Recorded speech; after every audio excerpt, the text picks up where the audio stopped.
Price Lord.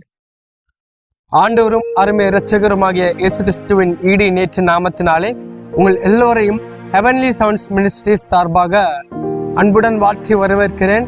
நம்ம இருந்து கொண்டிருக்கிற இந்த நாட்களோட பேர் என்ன அப்படின்னா லெந்து காலங்கள். அதாவது ஆண்டவர் இயேசு கிறிஸ்து தாமே சிலுவையில பட்ட பாடுகளை நினைக்கின்ற ஒரு காலமாக இந்த லென்த் நாட்கள் நம்ம உட்கார்ந்துருக்கிறோம். 40 நாட்கள். இந்த 40 நாட்கள் நம்ம ஆண்டவர் இயேசு கிறிஸ்து நமக்காக பட்ட பாடுகளை, நமக்காக பட்ட வேதனைகளை, நமக்காக பட்ட அந்த கொடூர சம்பவங்களை நினைக்கிற தருணமாக நம்ம இந்த 40 நாட்களாகிய லென்த் நாட்களை நம்ம அனுசரித்து கொண்டிருக்கிறோம். இந்த நாட்களையும் கூட எனக்கு ஆண்டவர் பேசிய ஒரு வார்த்தையை நான் இன்றைக்கு உங்களிடத்துல பகிர்ந்து கொள்ள நான் ஆசைப்படுகிறேன். ஜெபிப்போம். பரிசுத்தமுள்ள நல்ல தகப்பனே, ஆசீர்வதிக்கப்பட்ட இந்த நல்ல மாலை வேலைக்காக ஜெபிக்கிறோம். ஆண்டவரே, இந்த ஹெவன்லி சவுண்ட்ஸ் மினிஸ்ட்ரிஸ் மூலமாக ஆண்டவரே ஸ்தோத்திரம். நீர் பேச சொன்ன வார்த்தைக்காக ஜெபிக்கிறோம். நீர் தந்த வார்த்தைக்காக ஜெபிக்கிறோம். நீங்க பேசும், நாங்க கேட்கிறோம். இயேசு மூலம் ஜெபிக்கிறேன் ஜீவன் நல்ல தகப்பனே, ஆமென். நம்ம பார்த்தோம் அப்படின்னா ஆண்டவர் சிலுவையில தொங்கிட்டு இருக்கும்போது மனுஷங்க எல்லாருமே ஆண்டவரை பத்தி ஒண்ணுன்னா இகழ்ந்து, அவரை காரி துப்பி, அவரை பரியாசம் பண்ணி, அவரை சிலுவையில தொங்கிட்டு இருக்கும்போது அவரை பார்த்து நக்கல் அடிச்சு, தன்னைத்தானே ரட்சிக்க திராணி இல்லை, இவன் தன்னைத்தானே ரட்சித்துக் கொள்ளட்டும் அப்படின்னு சொல்லிட்டு ஒரு மாதிரி பேசிட்டு இருந்தாரு. அந்த நேரத்துல பாத்தீங்கன்னா இன்றைக்கு நம்ம பார்க்க போற வசனம் அப்படின்னா மன்னித்தல். ஆண்டவர் பிறரை எப்படி மன்னிச்சாரோ அதே மாதிரி நம்மளும் பிறரை மன்னிக்கணும். இன்றைக்கு ஆண்டவர் நமக்கு என்ன கற்றுக் கொடுத்திருக்கிறாரு அப்படின்னா, பிறர் என்ன அவங்கள சொன்னாலும் நீங்க மன்னிங்க. 7 தரம் மாத்திரமல்ல, 7 முறை மன்னிக்கணும்னு ஆண்டவர் ஒரு இடத்துல வசனத்துல பைபிள்ல சொல்லியிருக்கிறாரு. இந்த நாள்ல நம்ம என்ன பார்க்க போறோம் அப்படின்னா, ஆண்டவர் சிலுவையில தொங்கிட்டு இருக்கும்போது சொன்ன வசனத்தை நம்ம பார்க்க போறோம். முதல் வார்த்தை லூக்கா, பைபிள் இருந்துச்சுன்னா திருப்பிக்கோங்க. லூக்கா எழுதின சுவிசேஷம் 23ஆம் அதிகாரத்துல 34ஆம் வசனம். நல்லா கேட்டுக்கோங்க. லூக்கா எழுதின சுவிசேஷம் 23வது அதிகாரம் அதனுடைய 34ஆம் வசனம் என்ன சொல்லுதுன்னு பாருங்க. அப்பொழுது இயேசு, பிதாவே, இவர்களுக்கு மன்னியும், தாங்கள் செய்கிறதை இன்னதென்று அறியாதிருக்கிறார்களே என்றார் அப்படின்னு சொல்லிட்டு ஆண்டவர் சொல்லுகிறார். இதுல இங்கிலீஷ்ல என்ன போட்டிருக்குன்னா, and Jesus said, Father, let them have forgiveness, for they have no knowledge of what they are doing. அதாவது இது என்ன விளக்குகிறது அப்படின்னா, ஆண்டவரே தயவு செய்து இந்த ஜனங்களை மன்னிங்க, இவங்க என்ன செய்கிறாங்க அப்படிங்கிறத இவங்களுக்கு தெரியாம செய்கிறாங்க அப்படிங்கிறத ஆண்டவர் நமக்கு தெரியப்படுத்துகிறார்.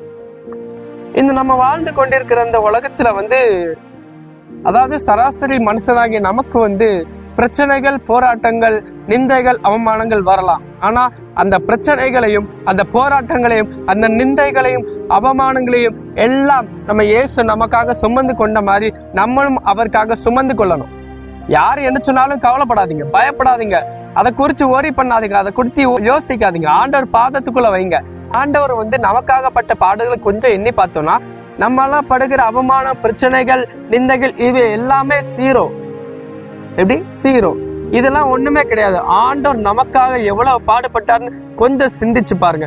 இன்றைக்கு வாழ்ந்துகிட்டு இருக்க உலகத்துல அல்லேலூயா நிறைய பேரை பத்தி குறை சொல்றாங்க, இல்லாதத பொல்லாதத சொல்றாங்க.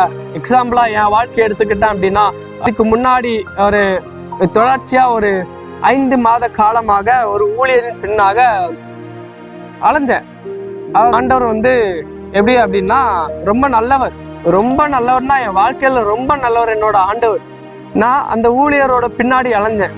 இது நான் அவங்கள தாக்கி பேசுறதா நினைக்காதீங்க. எக்ஸாம்பிளா சொல்றேன். 5 மாசம் ஆலங்குளம் பகுதியில ஒரு மீட்டிங்ல வச்சு அவர்களை சந்திக்க, அதுக்கப்புறம் அவர்கள் தலையில கை வச்சு ஜெபம் பண்ணி தீர்க்கதரிசனம் சொன்னாங்க. நீ எனக்காக கீபோர்டு வாசிக்கணும் அப்படிங்கிறத ஆண்டவர் என்கிட்ட காட்டினார் அப்படிங்கிற மாதிரி தீர்க்கதரிசனம் சொல்லிட்டாங்க. அதை நம்பி நானும் ஒரு 5 to 6 மாத காலமாக நானும் அந்த ஊழியர் பின்னால அவர்களுக்காக கீபோர்ட் போடுவதுக்கு போயிட்டு இருந்தேன். அப்போ இடையில என்ன அப்படின்னா, இன்னொன்னு ஒருத்தர் என்னை பத்தி இல்லாதத சொல்லி அந்த ஊழியக்காரர்கிட்ட இருந்து என்ன பிரிச்சுட்டாங்க. பிரிச்சதுக்கு அப்புறம் பாத்தீங்கன்னா என் வாழ்க்கையில நான் படாத அவமானம் கிடையாது, நான் சந்தித்த பிரச்சனை கிடையாது. ஒரு 2 நாளைக்கு முன்னாடி கூட ஒரு பிரச்சனையை சந்தித்தேன். இதுவும் ஆண்டவருக்காக, என் இயேசுக்காக. இதுவும் தேவையில்லாம அந்த ஊழியக்காரங்க என்ன பண்ணாங்க அப்படின்னா, என்னை பத்தி இல்லாததா ஒரு ஃபேமிலிட்ட ஃபோன் பண்ணி சொல்லி ரொம்ப என்னோட மனசை கலங்கடிச்சாங்க. நான் நினைச்சேன், ஆண்டவரே இவங்கள மன்னிங்கப்பா, இவங்க என்ன செய்யணும்னு தெரியாமலே இது செஞ்சிட்டு இருக்காங்கப்பா, ஊழியக்காரங்களா இருந்தாலும் உங்களுடைய ஊழியத்தை செய்கிற ஒரு மகன் அப்பா, இவர்கள் என்ன செய்ய தெரியாம செஞ்சிட்டு இருக்காங்கப்பா, தயவு செய்து மன்னிங்க அப்படின்னு சொல்லிட்டு ஒவ்வொரு நேரமும் நான் அவர்களுக்காக பாரப்பட்டு ஜோம் பண்றத அவங்களுக்கு தெரியாது, ஆண்டவருக்கு தெரியும். நான் படுகிற அவமானம், நான் படுகிற நிந்தை, நான் படுகிற பிரச்சனை எல்லாமே என் ஆண்டவருக்கு தெரியும். இருந்தாலும் நான் மன்னிச்சிட்டேன். ஏன்னா ஆண்டவர் நமக்கு என்ன கற்றுக் கொடுத்திருக்கிறார் அப்படின்னா மன்னிக்கணும்.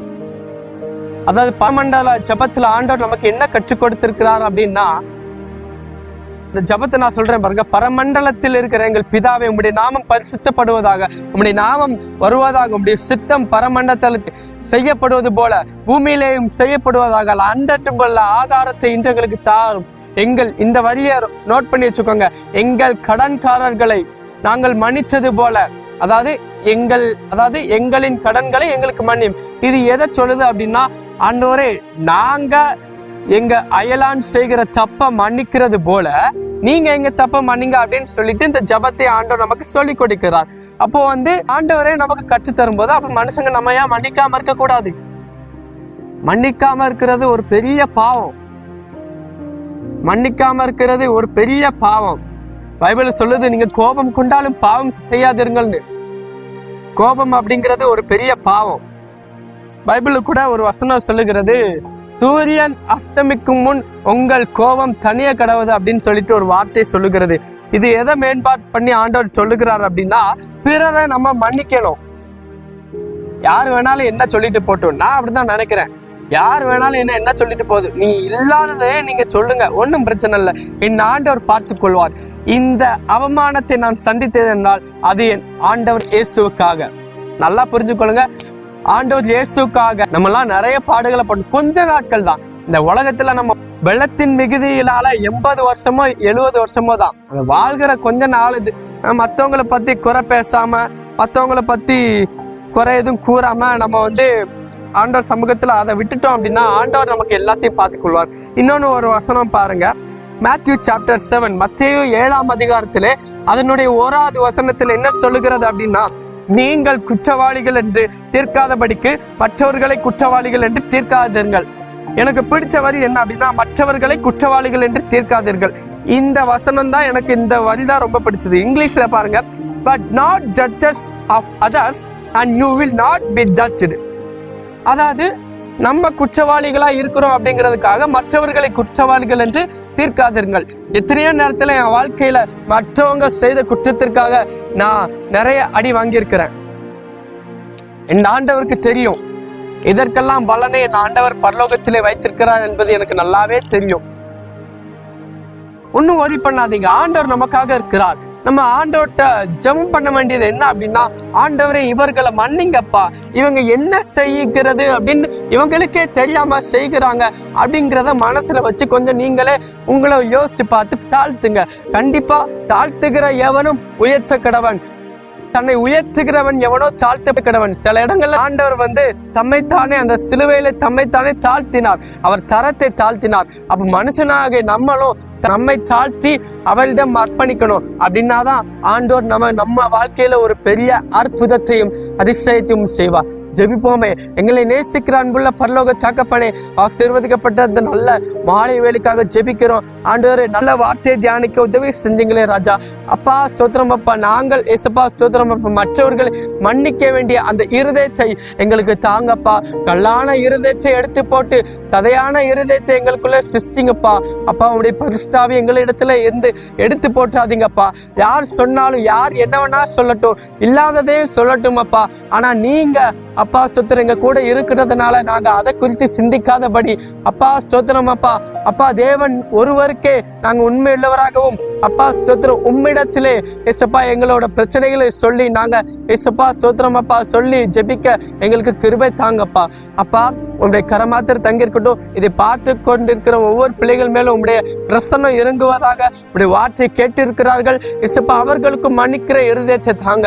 உங்களுடைய கரமாத்திர தங்கியிருக்கட்டும். எல்லா துதியும் எல்லா கணமும் எல்லா மகிமையும் மக்கள் செலுத்துகிறேன் ஆண்டவர் இயேசு கிறிஸ்துவின் மூலம் ஜெபிக்கிறேன் எங்கள் ஜீவனுள்ள நல்ல தகப்பனே. ஆமென். God bless you friends.